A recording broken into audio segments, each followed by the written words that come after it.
பிரியமானவர்களே, ஆண்டவராகிய இயேசு கிறிஸ்துவின் இனிய நாமத்தினால் அன்பின் வாழ்த்துக்கள்.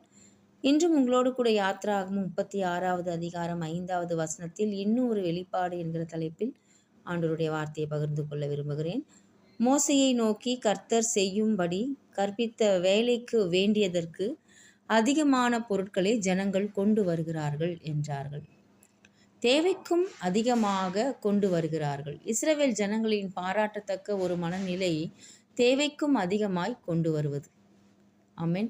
கொடுப்பதை பற்றி முறுமுறுக்கும் உள்ளங்கள் சொல்லும் வார்த்தை, தேவனிடத்தில் கேட்க வேண்டும், தேவன் தருவார், மனிதர்கள் அல்ல என்று கூறுவர். உண்மைதான். ஒரு ஊழியன் தன் வாழ்நாளில் ஒரு முறை கூட மனிதர்களிடம் எதிர்பார்க்க கூடாது என்று நம்புவன் நான். ஆனால் ஒரு கேள்வி, ஊழியர்கள் ஊழியம் செய்யாமல் வீட்டிலே தூங்கலாமா என்று ஒரு கேள்வியை நான் கேட்டால் நீங்கள் என்ன பதில் சொல்வீர்கள்? போய் பிரசங்கிக்க வேண்டும். தேவனுடைய செய்தியை நீங்கள் தான் போய் உலகமெங்கும் சொல்ல வேண்டும்.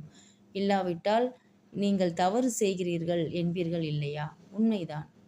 ஏன் தேவன் நேரடியாய் வந்து ஜனங்களுக்கு பிரசங்கிக்க மாட்டாரா என்று நான் கேட்டால் என்ன சொல்வீர்கள்? தேவன்தான் பேசுவார், ஆனால் உங்கள் மூலமாய்தான் பேசுவார் என்பீர்கள் அல்லவா? அப்படிதான் தேவன்தான் தருகிறார். அதை ஜனங்கள் மூலமாக தான் கிரியை செய்கிறார்.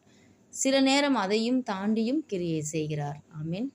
தேவனுக்கு ஜனங்களோடு பேசுவதற்கு எப்படி பிரசங்கிக்க நபர்கள் தேவைப்படுகிறது போல தேவனுக்கு கொடுப்பதற்கும் நபர்கள் தேவைப்படுகின்றனர்.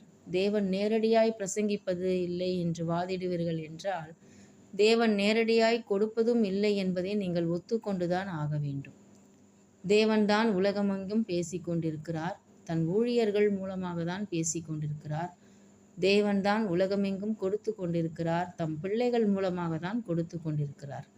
ஆமென். கர்த்தர் தாமே இந்த சத்திய வசனத்தை ஆசீர்வதிப்பாராக. ஆமென்.